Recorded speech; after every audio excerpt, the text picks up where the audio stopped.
Como saber se um aterramento é TN ou TT? Quer saber a resposta? Então se liga. Muitas vezes o eletricista se depara com instalações onde ele não sabe qual é o esquema de aterramento adotado. Será que existe uma maneira de descobrir?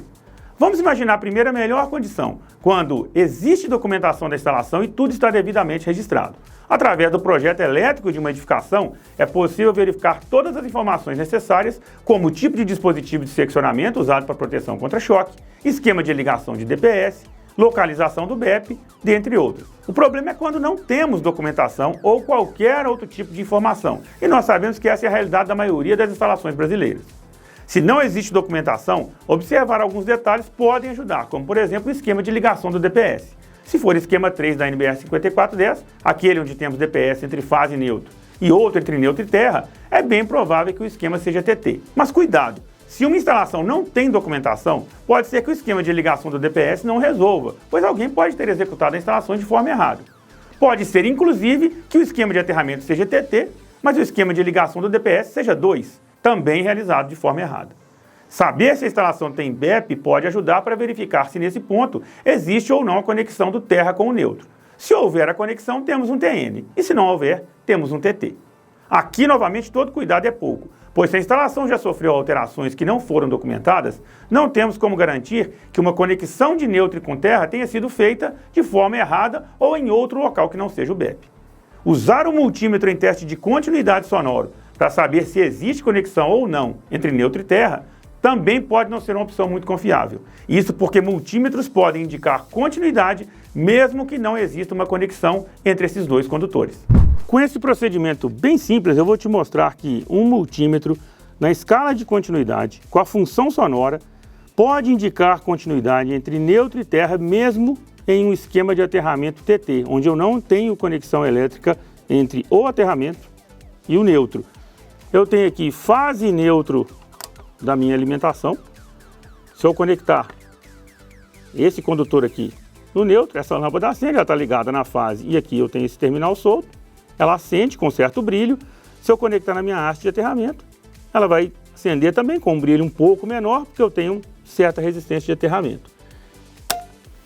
Essa haste não está conectada a nenhum sistema elétrico, nós já utilizamos ela em vários vídeos aqui no canal. Em um raio de 30 metros eu tenho sequer um padrão de concessionária próximo daqui. O que eu vou fazer agora? Eu vou pegar um multímetro na escala de continuidade, com a função sonora ativada, vou colocar uma das pontas de prova no meu barramento de neutro e agora a outra ponta eu vou encostar na haste. Perceba que eu posso ter a indicação de continuidade, posso ter inclusive o registro de alguns valores que vão ficar variando bastante, sem a interrupção desse sinal. Então eu tenho a indicação de continuidade, mesmo com neutro e terra completamente desconectados. Então o fato de eu ter um sistema TT não garante que ao fazer um teste com um multímetro comum, eu não indique continuidade entre esses dois sistemas.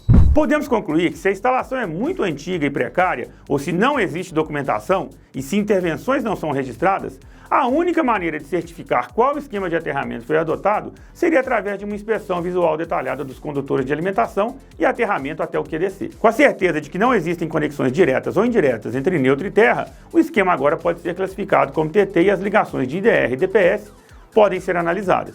Se é TT, todos os circuitos devem ser protegidos pelo IDR para seccionamento automático da alimentação. E o esquema de ligação dos DPS deve ser o 3.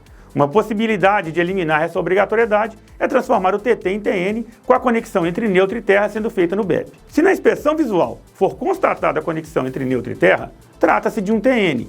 Fique atento, pois mesmo que o esquema seja TN ou um TT que você vai transformar em TN, o esquema de DPS passa a ser o 2 e não existe mais a obrigatoriedade do uso de IDR em todos os circuitos. Mas não se esqueça que algumas condições da norma ainda precisam ser atendidas para que um disjuntor possa ser usado como dispositivo de seccionamento automático, visando a proteção contra choques.